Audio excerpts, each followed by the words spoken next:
돈으로 매수해서 이스라엘 백성을 저주하도록 했던 사건을 아주 자세히 기록하고 있습니다. 발람 선지자는 그래서 그 요청을 받고 세 차례에 걸쳐서 장소를 바꿔가면서 이스라엘 백성들을 저주하려고 시도했습니다. 첫 번째는 바알산, 두 번째는 비스가산, 비스가산은 느보산이라고도 합니다. 세 번째는 부올산. 하지만 세 번 다 하나님께서 그들의 입을 모두 틀어 막으셨고 이스라엘 백성에 대해서 축복만을 선포하도록 하셨습니다. 심지어 발람 선지자는 성령에 충만해져서 미래의 이스라엘에게 태어날 구원자 메시아에 대한 예언까지 했습니다. 그 예언에 대한 내용은 민수기 24장 17절 말씀에 보면 나는 언젠가 오실 분의 모습을 보는도다. 그러나 당장 오실 분은 아니다. 야곱에게서 별이 나오고 이스라엘에게서 다스리는 자가 나올 것이다. 그는 모압 백성의 이마를 깨뜨릴 것이고 셋 자손의 해골을 부술 것이다. 이 이야기는 거의 그 발락 왕이 이게 기절할 만큼 충격적인 이야기, 이런 이야기입니다. 제가 여러 가지 생각을 해봤는데 우리한테 기분 나쁜 이야기 하면 안 되니까 일본 사람들이 어떤 이렇게 신비한 마술의 힘을 가진 사람을 부탁해서 한국을 저주하도록 이렇게 이야기했어요. 일본 사람이 저주하려고 하는데 그 저주하려고 했던 사람이 도저히 저주를 못하고 마지막에 하는 소리가 그렇습니다. 나중에 한국에서 한 지도자가 날 텐데 그 사람이 일본의 머리를 깨뜨려서 다 일본을 정복하고 종을 삼아서 이렇게 만들어 버릴 것이다, 이렇게 이야기를 했다고 생각하면 듣기만 해도 일본 사람들 입장에서는 경악하고, 뭐 우리 교회 유튜브는 일본 사람 안 들어오니까 아마 기절할 이야기일 겁니다. 이걸 뒤집어 생각하면 일본의 지도자가 나서 우리나라를 머리를 깨뜨리고 이렇게 종을 삼을 것이다, 이런 이야기만 해도 기분이 매우 나쁜 이야기입니다. 근데 발락 왕이 저주를 해달라고 부탁했더니 이스라엘 한 지도자가 나는데 자기들이 머리통을 깨뜨릴 것이다, 이렇게 이야기하니까 경악을 하게 되죠. 그래서 발락이 이야기합니다. 야, 화나서 더 이상 안 되겠다. 내가 너에게 주겠다고 했던 그 물질 줄 수 없어 하고 약속을 뒤집었죠. 그리고 너네 집으로 빨리 돌아가 하고 화를 내면서 발람 선지자에게 집에 돌아가라고 했습니다. 그러면 발람 선지자는 어떻게 해야 돼요? 지금까지의 사건을 봤을 때 하나님께서는 이스라엘 백성을 축복하시고 보호하고 계셔서 저주는 할 수 없고, 발락 왕은 뭐예요? 재물을 주지 않겠다고 손바닥을 뒤집었으니까 자기의 선택이 잘못된 걸 알고 빨리 어떻게 해야 돼요? 회개하고 집으로 돌아갔어야 했습니다. 하지만 발람 선지자는 그 물질에 대한 욕심을 끝까지 내려놓지 못했습니다. 분명히 세 번을 통해서 분명히 갈 길이 아니에요. 그럼에도 불구하고 몸만 찾으면 어떻게든 이스라엘 백성을 잘못되게 만드는 방법을 찾을 수만 있다면 뭘 얻을 수 있어요? 많은 물질을 얻을 수 있고 인생이 역전될 수 있는데 이 갈등이 양쪽에서 계속해서 드는 겁니다. 그래서 그 똑똑한 머리와 뛰어난 영적인 통찰력으로 드디어 발람 선지자가 뭘 찾아내요? 이스라엘 백성들을 무너뜨릴 비책을 찾아냅니다. 그 계략을 찾아내요. 결론적으로 이야기하자면 그 계략은 적중했고 이스라엘 백성들은 행음함으로 하나님의 엄청난 심판을 받게 됩니다. 여기서 한번 생각해 볼 수 있는 게 이런 겁니다. 엄청난 은사와 능력을 받았고 기적과 예언을 행하는 사람이 물질에 대한 탐욕 때문에 넘어질 수 있을까요? 어떻게 생각하세요? 엄청난 은사와 능력이 있어요. 근데 물질에 대한 탐욕 때문에 넘어질 수 있을까요? 예, 당연하게 넘어질 수 있습니다. 아니, 넘어질 수 있는 게 아니라 제가 보기에는 100% 넘어집니다. 거의 다 넘어져요. 기독교 역사를 보면 탁월한 은사와 능력을 가져서 한 시대에 큰 부흥을 일으켰던 주역들이 마지막에 가서 무너지는 예들은 너무나 많습니다. 왜 그럴까요? 왜 그래요? 인간은 죄인이기 때문입니다. 많은 은사를 가지고 큰 사역을 했기 때문에 그가 선한 존재가 되는 게 아닌 겁니다. 특별히 우리나라는 더 그렇습니다. 왜냐하면 500년 동안 우리나라는 유교가 우리나라를 지배했어요. 유교의 특징은 뭐냐면 배울학, 공부를 많이 하면 더 윤리적이고 도덕적인 삶을 살게 된다. 이게 유교가 지향하는 바입니다. 하지만 양반들이 그들의 삶을 포장했을 때 말고 실제 그들의 삶을 들여다보면 그들은 배우는 것과 사는 것이 전혀 달랐고 이중적이었습니다. 지금도 공부를 많이 한 사람이 더 도덕적인 삶을 사는가요? 어떻게 생각하세요? 그렇지 않습니다. 적게 배운 사람은 적게 도둑질하고 많이 배운 사람은 크게 도둑질하고 이 차이일 뿐입니다. 배우는 것과 행하는 것이 일치한다면 더 많이 배운 사람이 더 윤리적으로 살 겁니다. 하지만 지식과 인격은 비례하지 않습니다. 뭐가 비례하지 않아요? 지식과 인격은 비례하지 않습니다. 마찬가지로 하나님 아래서 은사와 능력을 많이 가진 사람과 또한 인격이 비례하지 않을 수 있다는 겁니다. 어떤 사람이 많은 은사와 능력을 가졌어요. 그렇기 때문에 더 도덕적이고 잘 살아갈 것이다. 그것은 우리의 착각일 수 있다는 겁니다. 좀 더 다른 질문을 해보면 하나님이 발람이라는 사람 있잖아요. 발람은 인격적으로 지금 봤을 때 미숙한 사람입니다. 그럼에도 불구하고 하나님이 왜 이 사람에게 많은 은사와 능력을 주어서 사용하고 계셨을까? 하나님께 이 사람의 입술을 통해서 이스라엘 백성을 축복하는 걸 사용하시잖아요. 미숙한 사람입니다. 그럼에도 불구하고 왜 하나님께서 은사와 능력을 주었을까요? 중요한 건 뭐냐면 발람뿐만 아니라 우리 모두도 다 미숙한 사람이라는 겁니다. 어느 누구도 완벽한 사람 세상에 아무도 없습니다. 발람 선지자를 통해 알 수 있듯이 그는 어떤 사람이었냐면 마음으로 하나님의 말씀을 따르고자 하는 열정이 흘러넘치는 사람이었습니다. 최선을 다하고 싶었어요. 그 표현이 민수기 14장 12절 13절 말씀 보면 그러자 발람이 발락에게 말했습니다. 왕이 나에게 보냈던 사람에게도 내가 말하지 않았습니까? 발락이 은과 금으로 가득 찬 그의 집을 내게 준다 해도 나는 좋은 일이든 나쁜 일이든 그 어떤 일도 내 마음대로 할 수 없습니다. 나는 여호와께서 말씀하신 것만 말해야 합니다라고 말하지 않았습니까? 발람 선지자는 그의 마음 가운데 하나님께서 나는 말씀하신 것만 따라 사는 사람입니다. 이런 믿음의 고백이라도 있어서 이런 믿음의 고백조차 하지 않는 사람 너무 많으니까 여러분 물어볼까요? 여러분 하나님께서 원하시는 것만 하기를 원하십니까? 대답이 이런 갑자기 분노가 나요. 오늘 주제가 분노인데 여러분 하나님께서 원하시는 것만 하기를 원하십니까? 발람은 하지는 못했을지언정 그의 마음속에는 이런 열정이 흘러넘치는 사람이었습니다. 하나님께서 사용하시는 사람은 그 사람이 완전하고 깨끗하고 거룩하기 때문에 사용하는 게 아닙니다. 어떤 사람은 말합니다. 나는 거룩하지 않기 때문에. 다 거룩하지 않아요. 그러면 예를 들어서 모세, 다윗, 엘리야 그 한 시대에 하나님의 부흥의 통로로 사용했던 믿음의 사람들을 볼 때 우리는 이렇게 생각합니다. 모세의 부분을 읽을 때 와 모세 대단하다. 다윗을 읽을 때 와 다윗 대단하다. 엘리야를 읽을 때 야 엘리야 대단하다. 위대한 사람이다 라고 생각하지만 이건 사실은 그렇지 않습니다. 오늘 제가 이렇게 그 답안지 문장에 나왔던 가로치기 했던 그 부분에 위대한 하나님께서 평범한 사람들을 통해서 위대한 일을 이루신다. 이것이 답입니다. 어떻다고요? 위대한 하나님께서 평범한 사람들을 통해서 위대한 일을 이루시는 게 하나님의 역사입니다. 다윗, 모세, 엘리야 이 사람들이 위대한 게 아닙니다. 그 사람들이 위대하게 보인다면 지금 본질을 놓치고 있는 겁니다.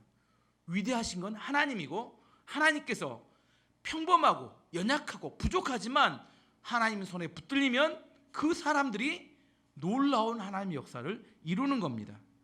그래서 우리가 어떤 사람이 대단하다 그 사람을 높이고 칭찬할 때 조심해야 합니다. 또 어떤 사람에 대해서 지나치게 실망하는 것도 조심해야 합니다. 왜 그래요? 하나님의 역사는 보지 못한 채 그 사람의 하는 것에 집중해서 바라보기 때문에 그런 표현을 하는 겁니다.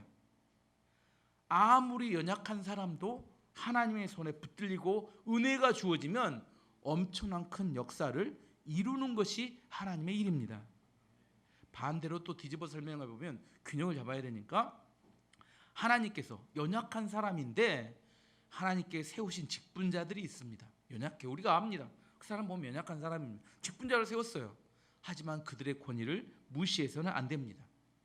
하나님께서는 공동체를 세우기 위해서 그 연약한 사람을 직분자로 세우신 겁니다.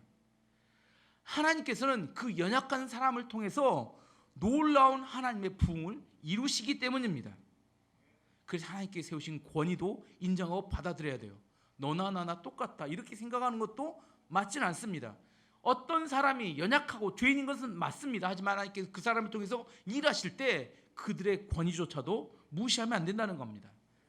정리해보면 이런 겁니다. 그러면 교회의 중심이 뭐냐? 교회의 중심은 사람이 아니라 하나님의 말씀이 교회의 중심이 되어야 합니다. 하나님께서는 말씀으로 교회를 통치하시고 다스린다는 이야기입니다.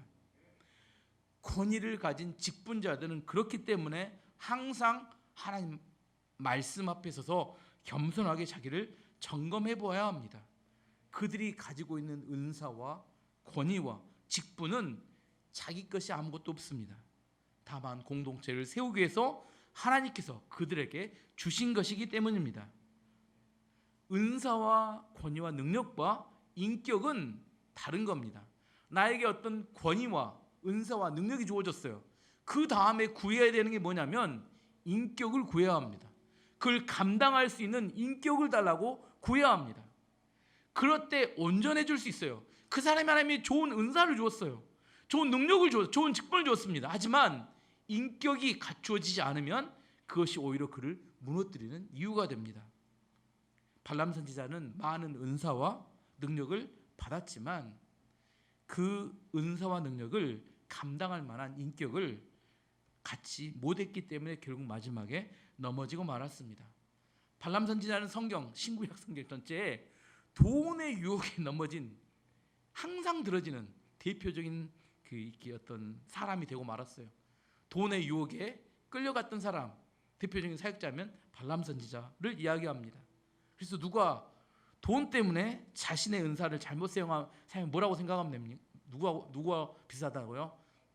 말하면 안 됩니다. 겉으로 말하면 속으로만 발람 같은 사람이구나 이렇게 생각하시면 됩니다. 발람은 어떤 사람이라고요? 돈의 유혹에 끌려서 자기의 은사와 권위를 잘못 사용한 사람을 발람 같은 사람이라고 합니다. 요한계시록 2장 14절도 이렇게 우리에게 고면합니다. 그러나 내게 두 가지 책망할 것이 있나니 거기 내게 발람의 교훈을 지키는 자들이 있도다. 발람이 발락을 가리켜 이스라엘 자손 앞에 걸림돌을 놓아 우상의 제물을 먹게 하였고 또 행음하게 하였느니라. 발람의 교훈을 주의하라 이렇게 이야기합니다. 그럼 구체적으로 발람의 교훈이 무엇인지를 살펴보도록 하겠습니다. 발람 선지자가 발락 왕에게 이스라엘 백성은 저주를 아무리 해도 절대로 저주가 통하지 않는 민족입니다. 근데 그들을 무너뜨릴 수 있는 한 가지 비결이 있는데 이스라엘 유대인 남자들을 유혹해서 행음을 하게 하고 그걸 통해 우상 숭배하게 되면 하나님께서 그들을 심판하게 될 겁니다. 그래서 바알보울이라는 제사의 제삿날, 그들이 우상을 숨기는 날, 잔칫날 많은 유대인 남자들을 초청해서 맛있는 음식을 대접하고 그리고 바알볼의 신전에서 일하는 신녀들을 야한 옷을 입게 해서 그 남자들을 유혹하게 되면 그 남자들이 넘어오게 되면 어떻게 돼요? 그걸로 끝납니다. 하나님께서 그들을 우리가 저주할 필요도 없이 하나님의 저주를 받아 그들은 스스로 무너지게 될 겁니다. 그들을 무너뜨리는 방법 뭐라고요? 저주가 아니라 유혹입니다. 이렇게 알려준 겁니다. 이게 너무너무 또 적중했습니다. 1절에 3절 말씀을 읽어보면 이스라엘 백성이 시딤에 진을 치고 있을 때였습니다. 이스라엘 백성이 모압 여자들과 성관계를 맺음으로 죄를 짓기 시작했습니다. 모압 여자들이 거짓 신들을 섬기는 제사에 이스라엘 백성을 초대했습니다. 그래서 이스라엘 백성은 거기에서 음식을 먹으며 그 신들에게 예배했습니다. 이처럼 이스라엘 백성이 바알보를 예배하기 시작했습니다. 그래서 여호와께서 이스라엘 백성에게 크게 노하셨습니다. 이방 종교의 특징은 그 우상 숭배와 성적인 음행이 매우 상관관계가 높습니다. 우리 광주만 봐도 무당집이 있는 근처는 사창가가 있어요. 광주의 대표적인 사창가는 예전에 제가 기독병원 다닐 때 월산동. 근데 거기 점집이 엄청 많습니다. 그리고 제가 더 어렸을 때는 대인동의 사창가와 점집이 제가 어렸을 때 그 근처에 살았는데 그래서 무당집 있는 근처는 반드시 사창가가 있어요. 이게 음란함과 우상숭배는 상관관계가 매우 높습니다. 유대인 남자들 입장에서 볼 때는 맨날 몸빼바지만 입고 화장도 한 번도 안 하고 햇빛에 완전히 끌린 얼굴로 다니고 있던 유대인 여자들만 보다가 진한 화장에 속살이 들여 보이는 야시아시한 옷을 입고 짙은 향수 냄새를 풍기며 다가오는 모압 여자들은 그들의 정신을 거의 나가게 만드는 충분한 조건이 됐습니다. 여러 번 제가 이야기 드리지만 죄는 미끼와 같다고 했습니다. 물고기에게 뭐가 미끼예요? 지렁이가 너무 매력적인 미끼라고 했죠. 지렁이가 갑자기 물 중앙에 떠다녀요. 이상하게 생각해야 되잖아요. 지렁이 어디 살아요? 땅 아래 살아야 되는데 갑자기 물 중앙에 막 떠서 왔다 갔다 하는데 이상해야 되는데 이상하잖아요. 거기에 뭐가 꽂혀져 있어요? 칼고리가 이렇게 딱 이렇게 꽂혀져 있어. 그럼 이상하게 생각해야 되잖아요. 근데 칼고리는 줄하고 연결돼 있네. 줄은 막대기하고 연결돼 있어요. 막대기 끝에는 아저씨가 웃고 계시고 그 옆에는 버너에 물이 끓고 있어요. 이 모든 과정을 보면 뭘 생각해야 돼요? 이상하다 생각해야 되잖아요. 아니에요? 이상하다 생각했는데 그 지렁이의 아름다움에 뭐가 빠져버려요? 정신이 쏙 나가서 그 여러 가지 이상해 한두 가지가 아닌데 이상해야 되는데 이상하게 안 보이고 뭐만 보여요? 지렁이 먹으면 참 좋겠다 이 생각만 이렇게 주구장창 든다는 겁니다. 그래서 어떻게 해요? 지렁이를 덥석 무는 순간 물면서 뭔 생각해요? 오늘은 참 운이 좋아. 지렁이가 땅속에 안 있고 내 먹으라고 내 앞에 왔다 갔다 하네. 이거 묵으면 다 이렇게 백발백중인데 딱 그것을 먹으라고 딱 대놓고 딱 먹는 순간 뭐예요? 내 몸이 부웅 공중에 뜨네. 그 아저씨가 두 번 쓰다듬더니 뭐예요? 이렇게 뜨뜻한 물로 이렇게 쏙 들어가서 매운탕이 돼서 죽었습니다.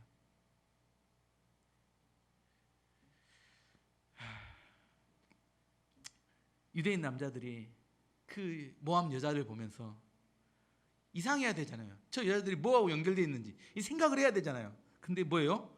저 여자만 얻을 수 있다면 다 이뤄도 좋아. 이런 생각이 든다는 거예요. 정말 믿음의 사람이라면 이런 갈등이 있을 때 어떻게 돼요? 그 순간 멈춰야 합니다. 멈추고 딱 하루만 시간을 달라고 해야 합니다. 그리고 다음날 새벽에 나와서 엎어져 기도해야 돼요. 그때 내 맑은 정신에 정말 이렇게 하나님의 말씀이 성령이 충만한 그 순간에 내가 이게 옳은지 그른지를 한 번만 생각해 볼 수 있으면 그게 어디로 연결되어 있는지를 판단할 수 있게 됩니다. 근데 꼭 마귀는 유혹합니다. 지금 당장 해야 된대요. 꼭 투자를 해도 오늘 아니면 안 된대. 지금 당장 투자해야 되고 물건을 살 때도 뭐예요? 백화점 갔더니 내 눈에 쏙 들어왔어요. 마음에 이제 그 물건에 사로잡혀가지고 그거 사갖고 집에 가면 어떻게 돼요? 환불하고 싶은 마음이 굴뚝 같은데 그 순간 딱 보는 순간은 내 마음속에 이제 이놈을 사야 되겠다는 마음이 내 마음을 완전히 사로잡아 버립니다. 그리고 100% 후회하죠. 요즘 시대가 마귀가 술과 축제로 사람들을 미혹합니다. 올림픽과 같은 스포츠 행사들, 연말에 크리스마스나 연말 영사 행사들, 여름이 되면 이제 각종 축제, 카니발이라고 불러주는 각종 락 카페, 락 카니발부터 시작해서 엄청나게 많은 축제들, 그 축제들이 다 성적 타락의 원상이 됩니다.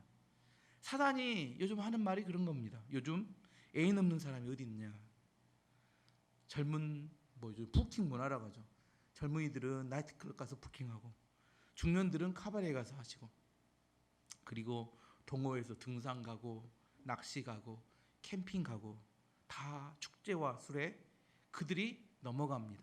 이게 다 뭐예요? 이걸 발람의 유혹이라고 이렇게 이야기할 수 있습니다. 사도 바울은 우리들에게 이렇게 권면합니다. 로마서 16장 19절 말씀에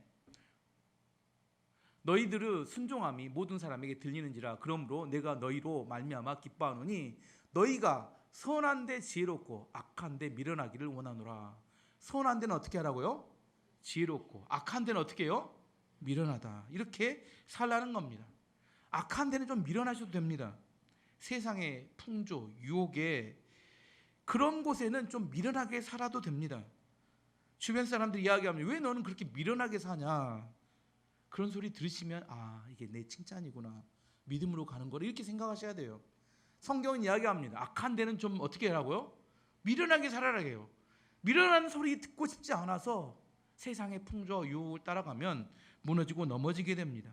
하나님께서 모세를 통해서 이렇게 행음했던 자들을 다 죽이라고 명령하셨으면 오늘 4절 말씀 다시 보면 여호와께서 모세에게 말씀하셨습니다. 백성의 지도자들을 불러 모아라. 그리고 그들을 여호와 앞에서 대낮에 죽여라. 그래야 여호와께서 이스라엘 백성에게 노하지 않으실 것이다. 그들 바알볼의 그 유혹에 동참했던 모든 사람을 다 죽이라고 명령하셨습니다. 항상 이야기합니다. 하나님의 심판의 명령이 이렇게 떨어졌어요. 그럼 어떻게 해야 합니까? 너무 쉬워요. 어떻게 해야 돼요? 그때라도 회개하면 됩니다. 그때라도 뭐 하면 돼요? 하나님이 회개의 기회를 주는 겁니다. 회개하라는 이야기예요. 그때라도. 근데 유대인 남자 중에서 끝까지 버팁니다. 뭐라고 버텨요? 그들은 논리내는 겁니다. 내가 유대인 여자를 선택하든 이방 여자를 선택하든 그것은 개인의 취향이 아닙니까? 이방 여자를 사랑하는 게 죄가 됩니까? 그 다음에 뭐라고요? 사람이 사람을 사랑하는 게 죄가 되나요? 사랑이 왜 죄가 되나요? 맞는 말 같죠? 하나님의 명령에 정반대로 달려드는 사람들을 말합니다. 대표적으로 이스라엘 백성들이 회막 앞에 모여서 이제 하나님의 심판의 명령이 떨어지고 있는 그 순간에 이스라엘 유대인의 족장 중에 한 명이 모압 여인을 데리고 천막으로 행음위해서 들어가는 장면이 모든 사람이 보는 데서 보여졌습니다. 6절 말씀 보면 이스라엘 백성은 회막 입구에 모여 울부짖었습니다. 그때 어떤 이스라엘 사람이 한 미디안 여자를 자기 집으로 데리고 들어갔습니다. 모세와 이스라엘 모든 무리가 그 모습을 보았습니다. 분위기가 지금 살벌한데 하나님의 심판의 명령이 떨어지는데 회개를 해도 시원찮은 판인데 그 상황에 당당하게 모압 여인을 데리고 자기 천막으로 들어간 사람이 있었다니까요. 이 과정을 보면서 뭘 알 수 있냐면 바알볼의 행음의 사건은 단순한 한 번의 실수가 아니었다는 겁니다. 모압 여인들과의 행음이 이스라엘 남자들 사이에서 들불처럼 쫙 유행처럼 번져져 가고 있었다는 겁니다. 넌 안 해봤어? 너 바보야. 이렇게 이야기할 만큼 들불처럼 번져가고 있는 그런 상황이 되었다는 거예요. 그것이 가정과 공동체를 무너뜨릴 위기까지 되게 되었습니다.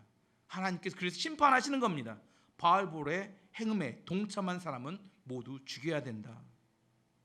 지금 정욕에 빠진 유대인 남자들이 자신이 누구인지, 자신들이 하나님 백성인데도 자신이 누구인지 망각했습니다. 또한 자신들이 어떤 삶을 살아야 되는지, 하나님의 말씀을 따라 살아야 되는 사람인데도 그걸 잊어버렸습니다. 그리고 죄악을 향해서 다름질을 하기 시작했어요. 마치 브레이크가 고장난 열차처럼 질주를 시작했는데 뭘 못해요? 멈추질 못해요. 브레이크 고장나서. 죄악은 처음에 짓기가 힘든 거지 한번 갔다 오면 그 다음부터는 쉽습니다. 그 다음부터는 아예 젖어서 살아요. 그 다음엔 브레이크가 없는 열차처럼 질주하며 달려가면서 언제까지 달려가요? 브레이크 고장난 열차는 마지막 끝이 어떻게 될까요? 어디에 부딪혀서 완전히 박살날 때까지 계속 질주하다 박살나서 끝이 납니다. 이 정도 상태가 되면 타일러서는 고쳐지지 않습니다. 하나님이 강력한 심판으로 멈추지 않으면 이게 퍼져나가고 있는 속도를 멈추게 할 수 없는 상황이 됩니다. 우리 자녀 양육할 때도 마찬가지입니다. 어느 시점에 가서는 자녀들의 악한 고집을 꺾어야 합니다.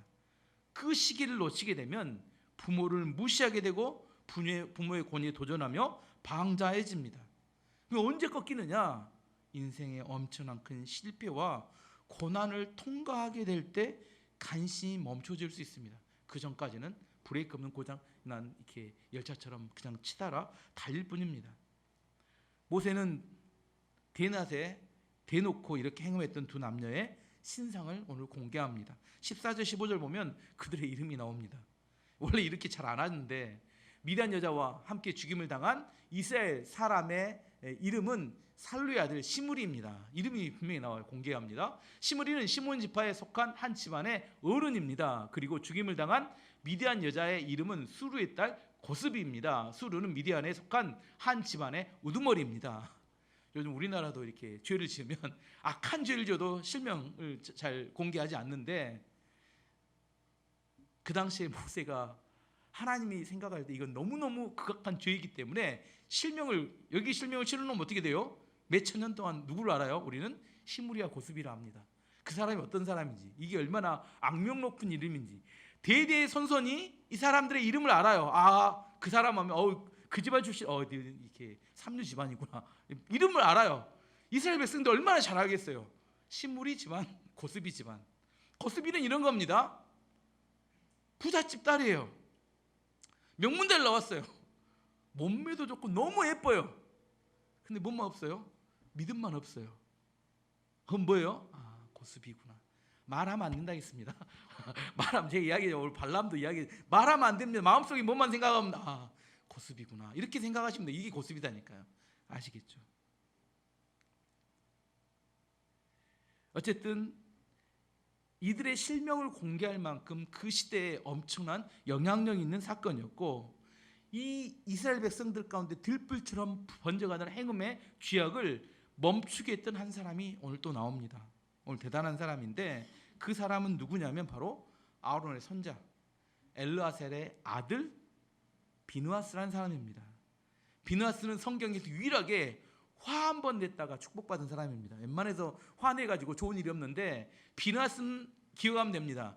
화를 제대로 한 번 냈다가 대대손손이 축복을 받은 사람이 비느하스다, 이렇게 외우시면 좋습니다. 7절 8절 말씀 보면 엘르아셀의 아들이며 아론의 손자인 비느하스도 그의 모습을 보고 자리에서 일어나 무리를 떠났습니다. 그는 손에 창을 들었습니다. 그는 그 이스라엘 사람의 뒤를 쫓아 장막까지 따라가 들어갔습니다. 그리고 창으로 이스라엘 남자와 미디안 여자를 찔렀습니다. 그러자 이스라엘 백성 가운데 있었던 끔찍한 병이 멈추었습니다. 대낮부터 시므리와 고스비가 다른 사람의 상황에 아랑곳하지 않고 행음하는 뻔뻔함에 비느하스의 마음 가운데 하나님의 분노가 전달되었던 것 같습니다. 그리고 창을 들고 들어가 그들을 죽였습니다. 그 둘이 죽자 이스라엘 가운데 퍼져나가고 있던 전염병이 멈췄는데, 그 하루에 몇 명이 죽었냐면 24,000명이 죽을 만한 강력한 전염병이었습니다. 하나님께서 비느하스의 그 행동을 보고 하나님께 그 전염병을 멈추게 했다는 겁니다. 여기서 한번 질문을 드려보면, 만약 여러분이라면 비느하스처럼 창을 들고 가서 쫓아가서 그들을 죽일 수 있는 용기가 있습니까? 여러분 어떠세요? 만약 여러분이라면 어떻게 하시겠습니까? 악한 마귀가 이 시대의 정신 중에 어떤 이야기를 하냐면 나서지 말라. 무엇이 정맞는다? 모난돌이 정맞는다. 이것을 시대 정신으로 이야기합니다. 뭐 하지 말라고요? 나서지 말아요. 나서면 뭐 해야 되니까? 책임져야 되고 해야 할 일이 늘어나니까 옳은 일이지 알면서 뭐 해야 돼요? 딱 입 다물고 있어야, 이게 지혜라고 세상이 가르칩니다. 근데 또 정반대로 자기의 이익과 결부된 일은 아주 난리가 납니다. 어떤 대가를 치르더라도 핏개 들고 소리 지르고 난리를 쳐요. 하지만 아무리 옳은 일이라도 자기 이익과 관련되지 않으면 나서지 않고 침묵하는 것을 지혜라고 생각한다는 겁니다. 비느하스도 본인이 나서는 일이 매우 부담스러운 상황이었지만 이것은 분명히 하나님께서 기뻐하지 않는 일이고 하나님이 분노하신 일이라는 사실에 대해 깨달았을 때 공동체 전체를 위해서 그가 용기를 내서 헌신하였습니다. 그때 하나님께서 비느하스를 매우 기뻐하십니다. 10절 11절 말씀 보면 여호와께서 모세에게 말씀하셨습니다. 엘르아셀 아들이며 아론의 손자인 비느하스가 나의 분노로부터 이스라엘 백성을 구해냈도다. 비느하스는 타오르던 나의 분노를 달랬도다. 그러므로 나는 백성을 죽이지 않을 것이다. 하나님께서 이 비느하스에게 엄청나게 큰 축복을 부어주셨습니다. 12절 13절 말씀 보면 그리고 비느하스에게 내가 나의 평화의 언약을 그와 맺겠다고 알려라. 비느하스와 그의 모든 자손에게 영원한 언약을 주어 그들이 영원히 제사장이 되게 할 것이다. 그가 자기 하나님을 위해 분노했기 때문이다. 그리하여 그는 이스라엘 백성의 죄를 가리워 주었다. 하나님께 어떤 축복을 주냐면 비느하스의 자녀들을 대대손손 이스라엘의 대제사장으로 세워주겠다고 언약을 하신 겁니다. 대제사장이 하는 일이 뭐냐면 백성의 죄를 대신해서 가리워주는 일, 하나님께 죄의 용서함을 받게 하는 일인데 그 일을 계속해서 비느하스에게 맡기겠다는 겁니다. 일반적으로 성경에서 보면 화를 내는 것은 좋지 않게 여깁니다. 분노하는 것에 대해서 에베소 4장 26절은 이렇게 말합니다. 분을 내어도 죄를 짓지 말며 해가 지도록 분을 품지 말고 이렇게 이야기합니다. 분을 낼 수는 있습니다. 하지만 분을 내어도 어떻게 하라고요? 해가 지기 전에 분을 풀어야 된다. 메시지 성경에는 뭐라고 했냐면 이 분을 이렇게 설명합니다. 이게 분을 낸다는 것은 시멘트를 발라놓은 것과 똑같대요. 시멘트가 굳기 전에 그것을 처리하지 않으면 시멘트가 굳어서 이제 그 마음에 응어리가 져서 처리가 되지 않는다 이렇게 표현합니다. 분노할 수 있습니다. 근데 분노를 어떻게 하라고요? 해가 지기 전에 처리하는 것이 맞습니다. 하지만 분노해야 되는 상황에서 분노하지 않으면 바보가 될 수 있습니다. 어떤 경우에는 분노를 해야 될까요? 예수님께서 최근에 지금 마가복음에서 성전에 들어가셨을 때 한번 분노하셨습니다. 성전의 종교 지도자들의 탐욕 때문에 성전이 찬양의 소리, 기도의 소리가 들리는 것이 아니라 짐승의 울음소리와 돈 바꾸는 돈 소리로 짤랑짤랑하는 소리가 울려 퍼지자 예수님께서 열받으셨습니다. 물론 하나님의 마음이기도 합니다. 그래서 예수님께서 그들을 내쫓으시고 그 성전 가운데 다시 기도하는 집이 되게 하셨습니다. 길거리를 가는데 20대 청년이 남자가 80대 할머니를 구타하고 있습니다. 여러분 어떻게 하시겠습니까? 조용히 모른 채 지나가야 합니까? 아니면 쫓아가서 화를 내면서 말려야 합니까?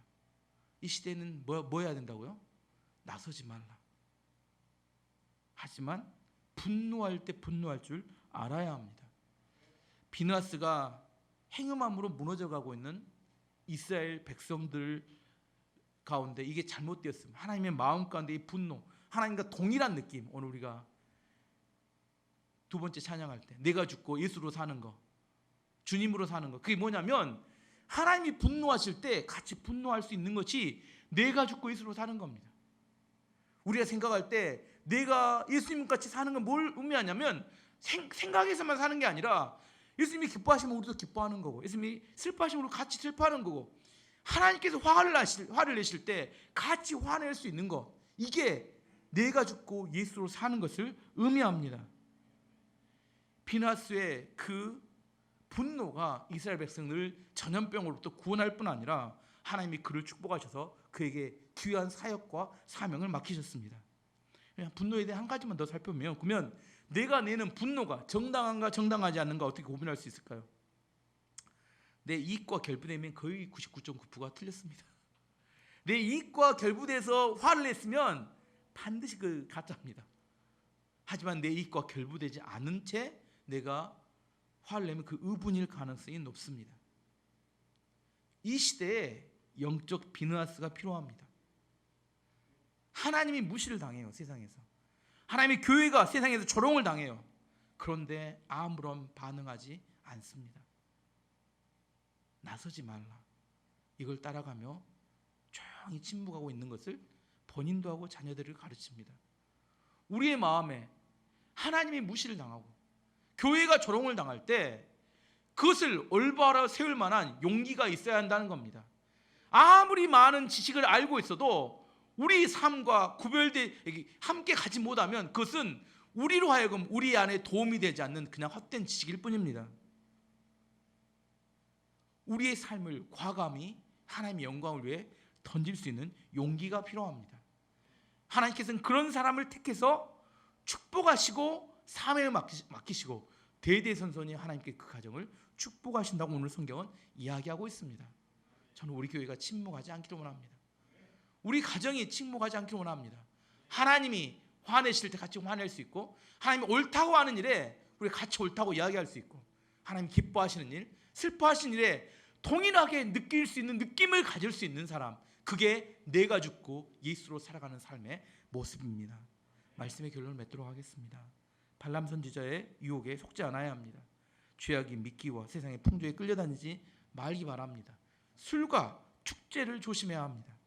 두 번째는 비느하스의 용기가 필요합니다. 악한 마귀가 우리 안에 끊임없이 이야기합니다. 옳은 일에도 불구하고 나서지 마라. 모난돌이 정 맞는다. 그래서 우리에게 어떻게 살기로 해요? 비겁한 삶을 살라고 이야기합니다. 악한 자들의 고통을 외면하게 되고 하나님의 영광을 위해서 옳음에도 불구하고 내가 헌신하지 못하는 그런 삶을 살아서는 안 됩니다.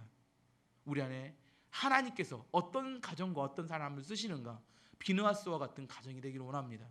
우리뿐만 아니라 우리 대대손손이 하나님께 축복을 받고 하나님께 쓰임 받는 가정이 되어서 하나님께 영광 돌리는 믿음의 가정이 되기를 축원합니다. 아멘.